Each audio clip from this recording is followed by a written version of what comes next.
असं आहे ना, या देशामध्ये लोकशाही आहे, या देशामध्ये जरांगेशाही अजून यायची आहे.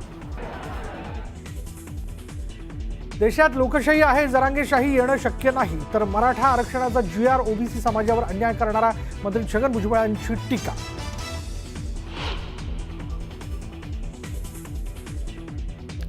GR मधील नातेसंबंधांच्या शब्दावर छगन भुजबळांचा आक्षेप. संभ्रम दूर करा, नाहीतर GR रद्द करा, भुजबळांची मागणी. तर ओबीसी सुद्धा मोठा लढा उभारू शकतात, भुजबळांचा इशारा. सरकारनं काढलेल्या GR मध्ये कुठेही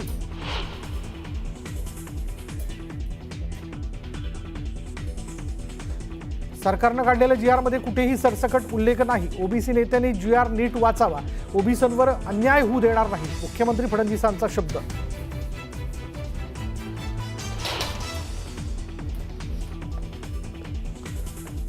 हैदराबाद गॅझेटियर संदर्भातील GR ला हायकोर्टात आव्हान. GR बेकायदा असल्यानं रद्द करण्याची मागणी, तर GR ओबीसींवर अन्याय करणारा नाही, मुख्यमंत्र्यांचं स्पष्टीकरण.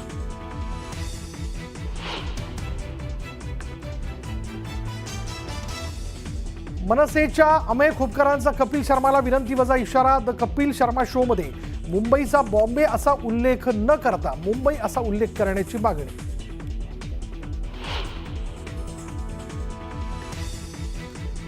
दोन्ही भाऊ मनाने एकत्र आल्यासारखं दिसतंय, तर राज आणि उद्धव ठाकरेंची युतीवर चर्चा सुरू.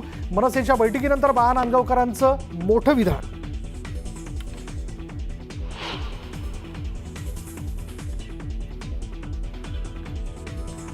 राहुल गांधींच्या सुरक्षेबाबत CRPFच्या DGंची तक्रार. राहुल गांधी सुरक्षा प्रोटोकॉल पाळत नसल्याचा आरोप, तर प्रोटोकॉल न पाळताच विदेश दौऱ्यावर गेल्याची पत्राद्वारे तक्रार.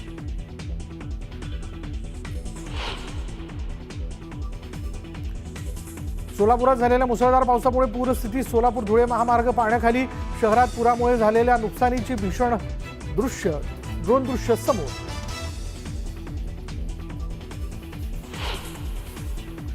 नेपाळ हिंसाचारादरम्यान तब्बल 15,000 कैदी फरार. कैदी भारतात येण्याची भीती. भारत नेपाळ सीमेवर हाय अलर्ट जारी.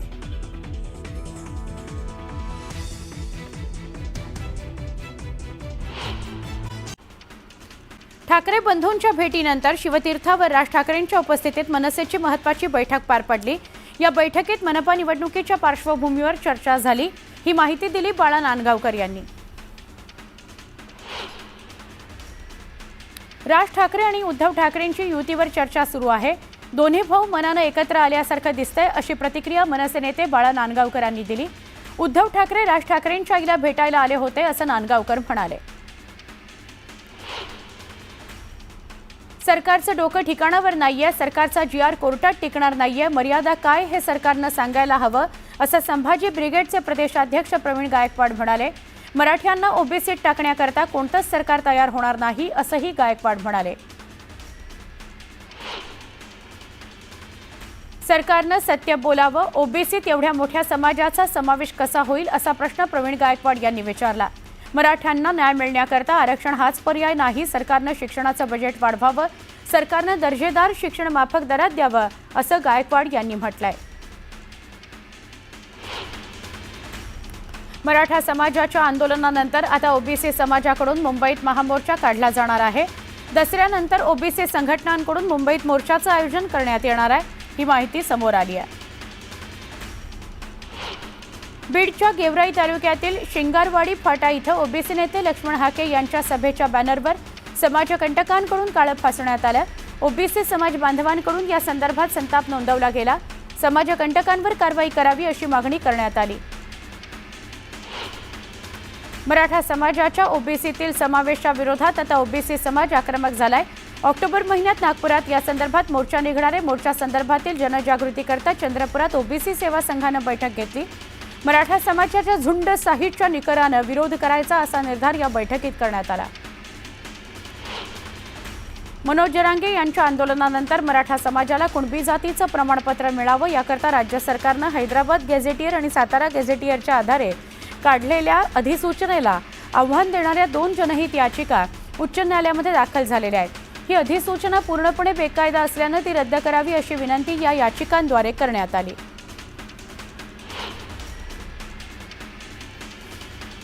मनोज जरांगेंच्या सगळ्या मागण्या मान्य झाल्यात, त्यामुळे त्यांनी अल्टिमेटम न देता या मागण्यांची अंमलबजावणी कशी होईल याकरता प्रयत्न करावेत असा सल्ला चंद्रकांत पाटलांनी दिला. राज्यातील मराठा समाजाला कुणबींचे दाखले देण्याबाबत विरोध नाही असं आरोग्यमंत्री प्रकाश आंबेडकर म्हणाले. याचबरोबर कोण कोणासोबत येत आहे यापेक्षा आमचं संघटन मजबूत करून काम करणं हेच आमचं उद्दिष्ट आहे असं प्रकाश आंबेडकर म्हणाले. राज आणि उद्धव ठाकरेंच्या झालेल्या बैठकीनंतर दोन्ही पक्षांमध्ये बैठकांचं सत्र सुरू आहे. शिवसेना उबाठाच्या मुंबईतील आमदार आणि खासदारांची उद्या मातोश्रीवर बैठक होती आहे. त्यानंतर शिवसेनेच्या जिल्हा प्रमुखांची 1 वाजता बैठक होणार आहे. उपमुख्यमंत्री अजित पवार रायगड जिल्ह्याच्या दौऱ्यावर आहेत. डॉक्टर चिंतामणराव देशमुख शहर सभागृहाचं अजित पवार यांच्या हस्ते उद्घाटन होणार आहे. यावेळी खासदार सुनील तटकरे, मंत्री आदित्य तटकरे उपस्थित राहणार आहेत. बहुचर्चित कथित फोन टॅपिंग प्रकरणी कोर्टाच्या निर्णयामुळे काँग्रेस नेते नाना पटोलेंना मोठा धक्का बसलाय. राज्याच्या पोलीस महासंचालक रश्मी शुक्ला यांच्या विरुद्धचा नाना पटोलेंचा मानहानीचा दावा रद्द करण्यात आलाय.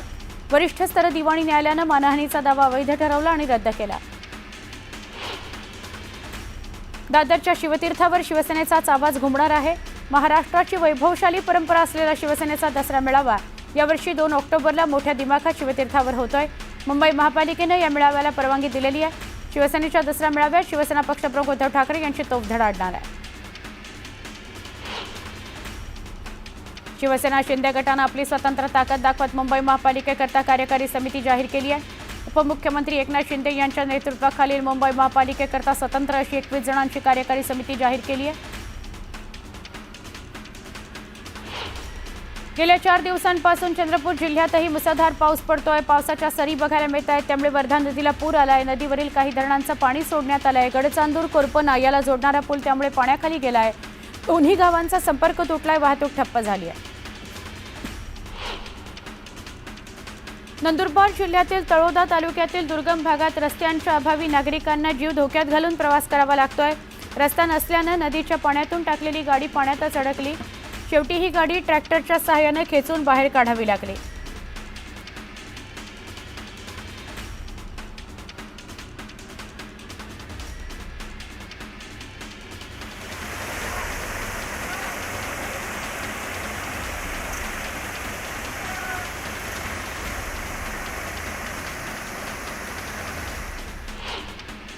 सोलापूर जिल्ह्यात पावसानं हाहाकार माजवलाय.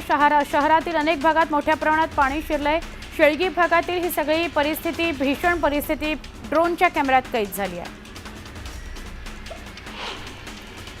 सोलापूर शहरातील दहिटणे इथल्या ओढा ओव्हरफ्लो झालाय. शेळगी इथल्या अनेक घरांमध्ये पाणी शिरलंय. कुमारस्वामी नगरात 1,500 ते 2,000 घरांना फटका बसलाय. घरगुती साहित्य, अन्नधान्य पाण्यात भिजलंय. सोलापुरात दमदार पावसामुळे अनेक भागात पाणी साचलंय. सोलापूर महानगरपालिकेनं आयुक्त सचिन ओंबासे यांना पाणी शिरलेल्या भागात पाहणी करायला सांगितलं. पाणी शिरल्यानं शाळांना सुटी देण्यात आली. सोलापूर शहरात मुसळधार पावसानं हाहाकार माजवलाय. सोलापुरातील सखल भागात पाणी साचायला सुरुवात झाली आहे. शहरातील जुनाविडी घरकुल परिसरात अनेक घरात पाणी शिरलेलं बघायला मिळत आहे. पाणी शिरल्यानं जनजीवन पूर्णपणे विस्कळीत झालंय. सोलापूर शहरात दमदार पावसामुळे सोलापूर धुळे महामार्ग पाण्याखाली गेला. सोलापूर तुळजापूर महामार्गावरील वाहतूक विस्कळीत झाली. सोलापूर धुळे महामार्गावर वाहनांच्या रांगा लागल्या.